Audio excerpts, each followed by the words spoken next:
recording. Hi, my name's Kevin McInnes, and I am a friend of the Electoral District Association for John Barlow. John and I started talking about doing some sort of a podcast or a video, and we figured we'd get together and pull this thing off. We got permission from the EDA, and so here we are, and we're grateful for the support of John, who's our member at Millerville Community Church, and we're just happy to have a conversation. I met John playing hockey at the Oil Fields Arena in Black Diamond, and found out that we're both goalies, and sometimes we play on the same team, and sometimes we don't play on the same team, and we have a good little fun doing that. So John, tell me a little bit about yourself.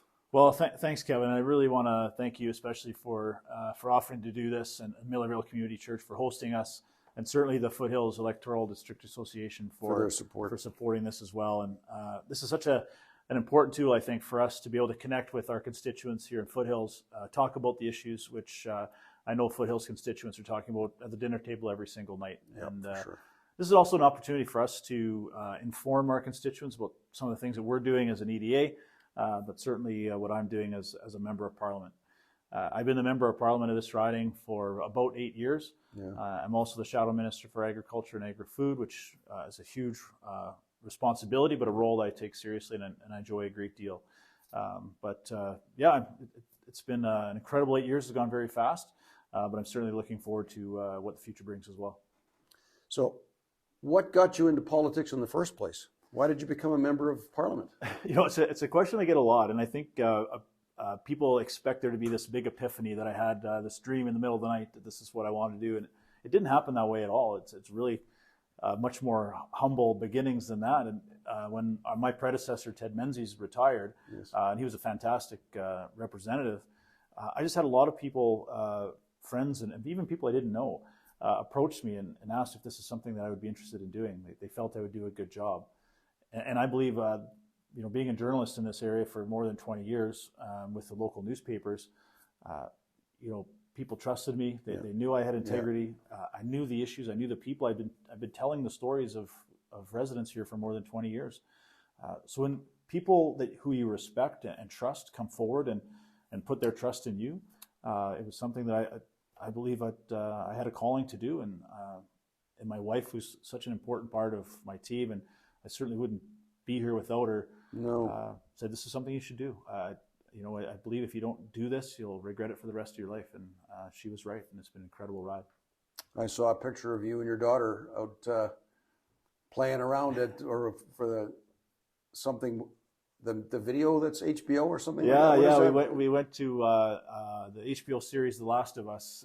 Had their Alberta premiere last night in Calgary, and so it was a bit of a daddy-daughter date night, and a lot of that series was filmed in my riding. We're really proud of Alberta's television film industry and the talent that's here. And it's just a great opportunity to showcase our area. And my daughter's a big gamer, so I was pretty excited to be able to take her last night. Right on. Why did you run as a Conservative? You told me a little bit about your family's history and why being a Conservative. Yeah, I still have a grandfather that's a little upset that I ran as a Conservative.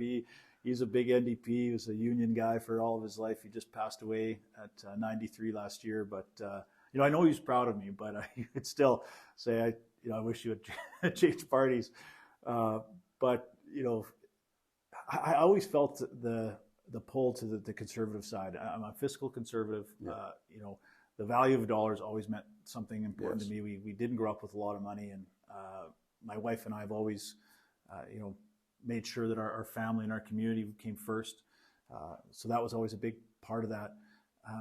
But I really feel that there should be a focus on self-responsibility, community. Yes. Government shouldn't be the ones being everything to everyone and wrapping us all in the safety blanket. I think there has to be all of us as individuals have responsibility, not only to take care of ourselves, but to take care of those around us.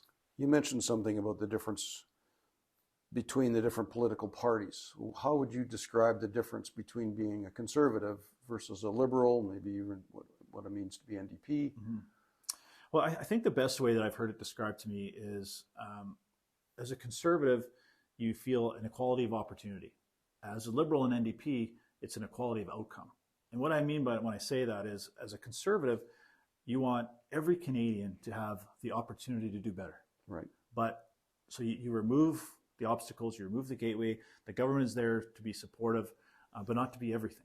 Right. And we want to ensure that every Canadian has the opportunity, but it's up to you as the individual, as the community, to take advantage of that opportunity. Yeah, and to succeed. To succeed. Work ethic, drive, ingenuity. Those things are important, which I think we're unfortunately losing a lot. I think so. On the other side, it's that equality of outcome. They want everybody to be the same, that there aren't rewards for working hard or inventing something or building something. In many ways, those things are frowned upon, where they want that wealth redistribution and the government to be the ones controlling everything, where you don't have that incentive to do better and to drive for more, strive for more. So that's what I think is the biggest difference. Is there a difference between conservatism in the East and conservatism in the West? I guess my question is around how do we bring unity? Right. And I think that's the biggest thing, Kevin, is there's no question I believe that our country has never been as divided as it is right now. No, I don't think so. And we have leadership not only here in Canada, but many parts of the world that are doing wedge politics. They are thriving on dividing. It's divide. It's literally divide and conquer. Yeah. Where, as a conservative, our focus has always been on a united Canada. Prime Minister Harper was that way. We never had these discussions about Alberta sovereignty or division when Prime Minister Harper was in power. But we have a very different Prime Minister right now. So it's not just East versus West. It's urban versus rural. It's like one region against another. It's race. It's ethnicity. It's religion. It's faith. All of these things are being divided. Yeah, absolutely. And that's not how we have a healthy country. It's certainly not how we have healthy families and healthy communities either. As I mentioned to you on some of our previous conversations, I literally grew up in Canada. Yeah. Like I was born in Dauphin, Manitoba, and literally I've been to Cape Spears on St. John's to hike the West Coast Trail, and I have never seen, in my 65 years, I've never seen our country so divided. And I think that's one of the things that I'm concerned about as a citizen of Canada. And so I do see the differences. So is there a difference between conservatism in the West versus conservatism in the East, or what's your thoughts on that? I think in the West, we certainly perceive that, but I've had a chance to travel much of this country as well in this job, and I would say it's not as stark as we believe it is. Okay. I think what the biggest frustration is we have is and again, it comes down to that united Canada is we have provinces and regions fighting against one another, where we are not working together in a common goal. Right. When we built the National Railway, for example, everyone worked together. We weren't blocking one province from another or one infrastructure project from another. So I don't know if it's necessarily East versus West. I think there are some subtle differences in conservatism from one region of the country to the next. And certainly for us in Western Canada, we have a very strong fundamental belief in what it means to be a conservative. Yeah. But our job as a conservative, if we want to form the next government, which I firmly believe we will, is we have to find things that resonate with Canadians across the country. Yeah. And I'm really proud of the fact that Pierre Poilievre is doing exactly that. He doesn't have a different message for Chilliwack that he would for Drummondville. It's the same message. Excellent. So you got into politics. Has it been what you expected? Yes and no. I think because I had covered politics for a long time, I had a pretty good idea of what I was getting myself into. But certainly, there was no orientation. I was when I first won my by-election in 2014. I was thrown into the ocean and learned how to swim. So there's a big learning curve. There's lots to learn, but that's what I find so exciting about it. Is every day is different. You're always learning something. But I'd say the biggest challenge is being away from my family as much as I am, and the travel. That is something I don't think you can prepare yourself for until you have to do it. Yeah. Were there many surprises for you? Yeah, I think there were some surprises. I think you always kind of hear how slow government works, but until you experience it firsthand, it is frustratingly slow. And I think the one big surprise is how much, and I think every government's different, certainly, and I've had more experiences in opposition than I did with Prime Minister Harper, how much power and control the bureaucracy has over government policy and regulation. You need strong ministers and a strong prime minister to ensure that your government agenda is followed upon.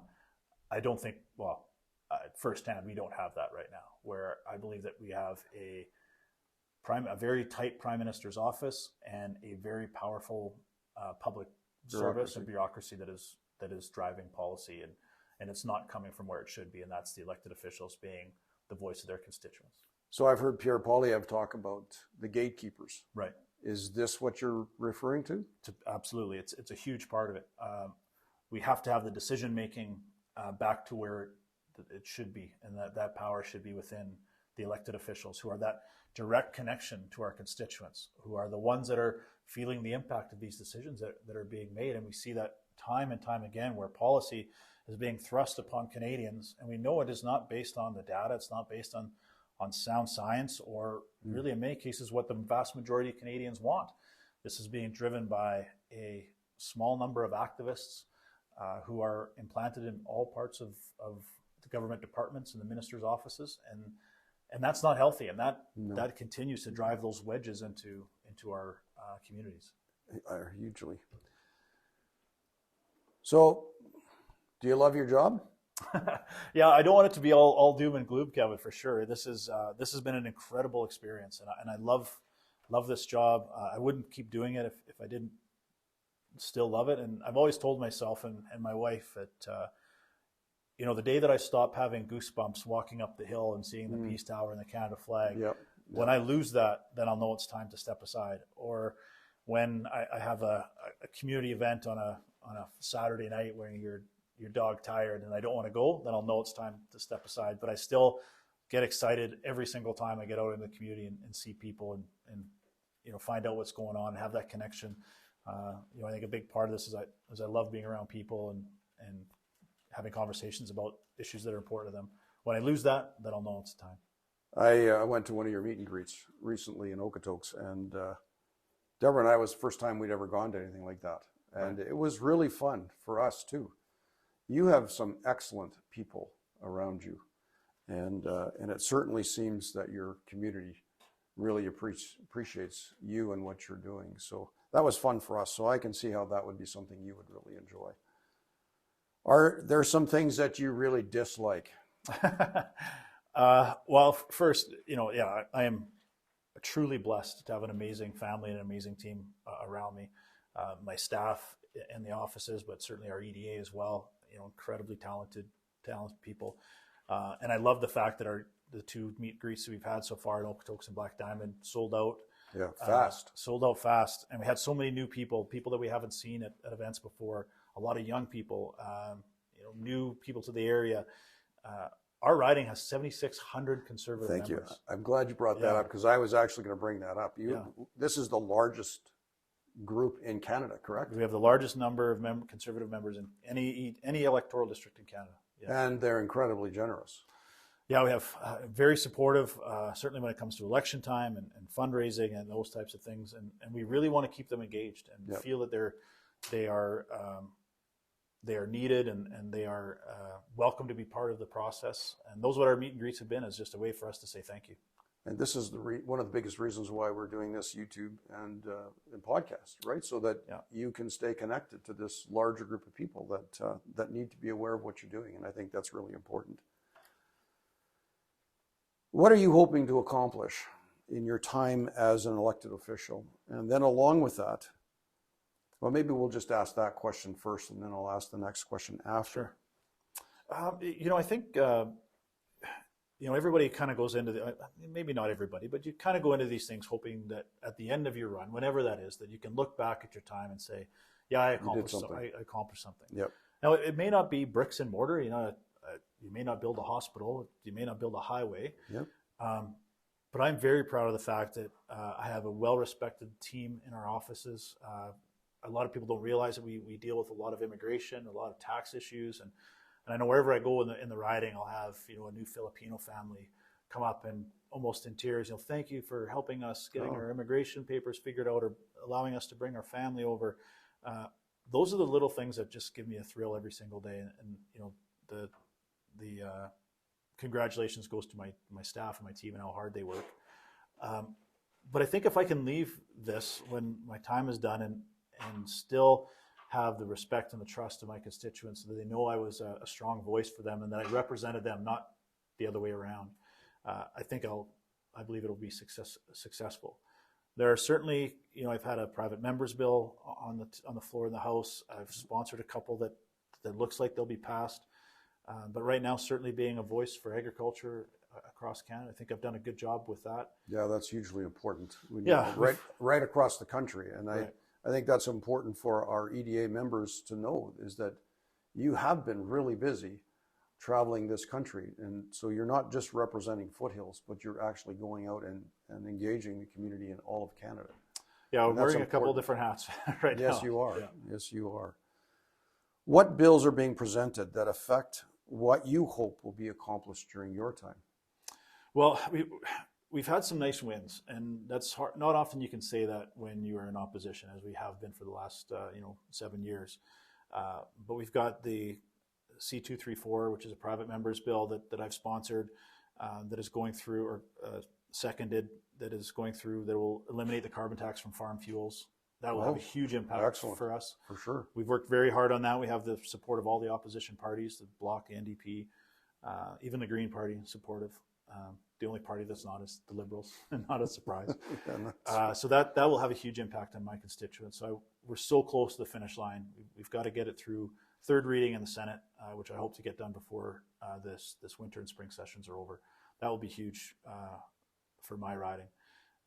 And obviously, I want to get back into government. And we know that we're going to have a big mess to clean up, as we're facing. The number one issue I think we're facing right now is an affordability crisis, where Canadian families, certainly here in my riding, I'm hearing it all the time, where they're having trouble putting food on the table, heating their homes, and putting gas in their car. Well, my wife and I we're empty nesters, but I've watched our grocery bill go from $600 to $700 a month. Yeah.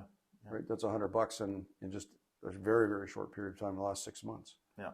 So I can't imagine what families of six, like my daughter has got 4 kids and trying to feed six in their family, and watching their grocery bills climb. It's been really hard to watch. Well, it's a common story across Canada, where in March of last year, we had 1.5 million Canadians using a food bank.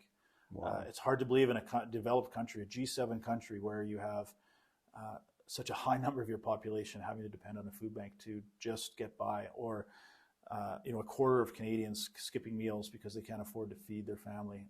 Those are not stories we should be hearing in a country like Canada, not with our wealth. No, when we're the breadbasket of the world.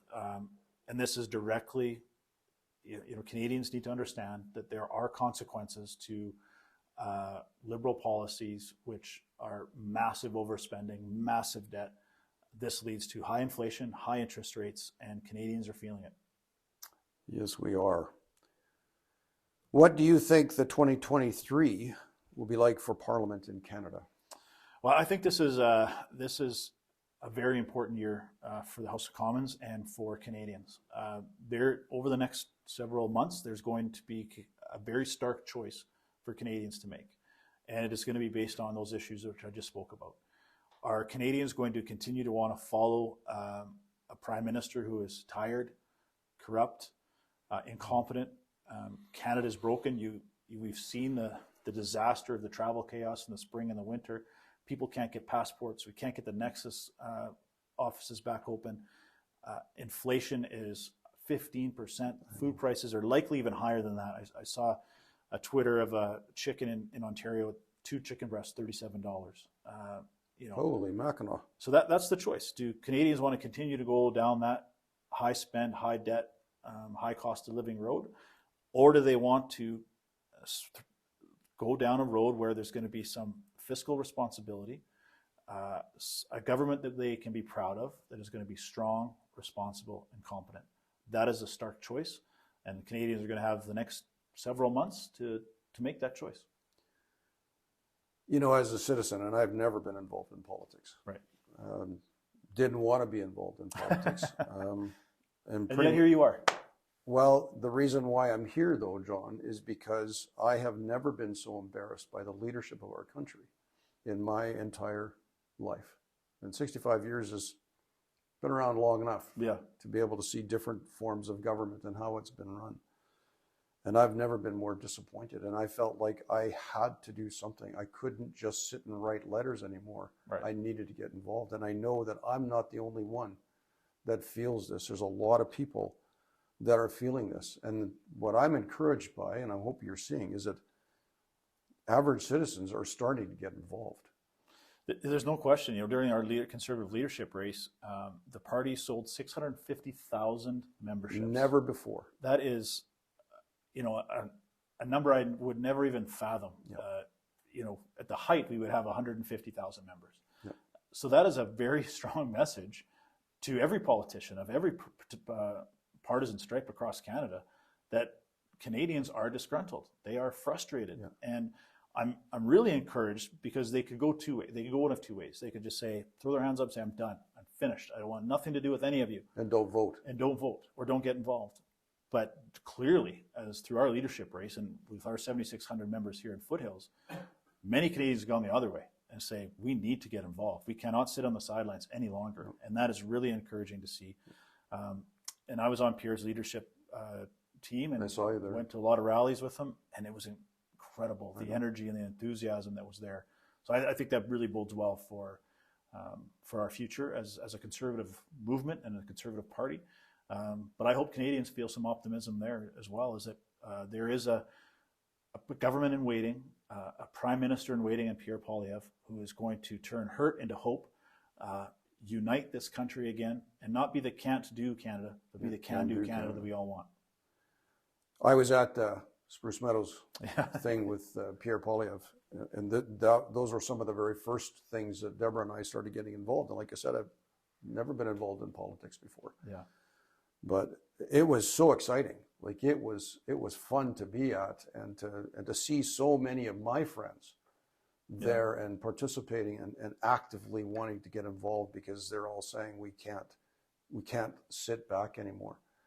And that's what I hope to see. Is I hope we see more Canadians actively engage in what our country is. Yeah. I was so proud and have been so proud of being a Canadian all of my life. Yeah. But I have to say that I have struggled to be proud of who we are of late. Yeah, I think that's a sentiment that we hear a lot, and that's why I am optimistic, and I see where we're going. Is almost 7,000 people at that rally for Pierre, and I've never felt that kind of energy. It was amazing. I've been told it's the largest political rally in Canada in more than 25 years to have almost 7,000 people at an event. But Canadians are starting to pay attention because they're feeling it, and exactly for those reasons, Kevin, right? Where they're not proud of their government anymore. They're not proud of their leadership, especially when you have a war in Ukraine with a despot in Putin, and you have two of our most important allies come to Canada asking for help. Germany and Japan, we need your natural gas. Get us off our reliance on Putin and Russia. And what does our prime minister do? Thanks, but no thanks. Yeah. Take a hike. That's unbelievable. Yeah. And when the world is in need, Canada has everything that they need: energy, agriculture, skills, everything that they need. And what do we turned our back on our two of the most powerful countries in the world, but two of our most important allies. Yeah. It is unforgivable. I don't understand it. No. Imagine where the role Canada would have. We don't have a business case for natural gas in this country. Yeah. Really? The jobs that would create, not only across Alberta and Saskatchewan, but across Canada.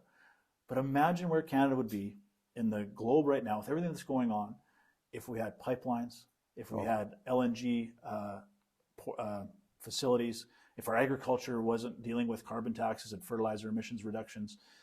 We would be the envy of the world. And the thing is, we can be. Yes, we can. We can be. Yes, we can be. We've just got to get the right government in power. So you're optimistic. Very much so. Very much so. Very good. Well, I thank you for allowing me to be part of this process and to actually even learn more about you. I hope our constituents learn more about you, and I think our goal going forward is to try to do one of these podcasts once a month, Right. and to be able to talk about other issues. This was much more introductory. We wanted people to sort of get a feel for you, and then as we go forward, we'll be able to more maybe dig into some of these things that you've been seeing personally, and some of the things that are affecting your constituents and affecting members of Canada. So thank you very much, and I hope you have a great rest of the day. Well, thanks, Kevin. I appreciate again that your willingness to host this, and really look forward to where we can take this podcast and our focus on the Foothills riding and some of the issues that are important here to our families and our businesses, and certainly look forward to the future discussions. Thank you.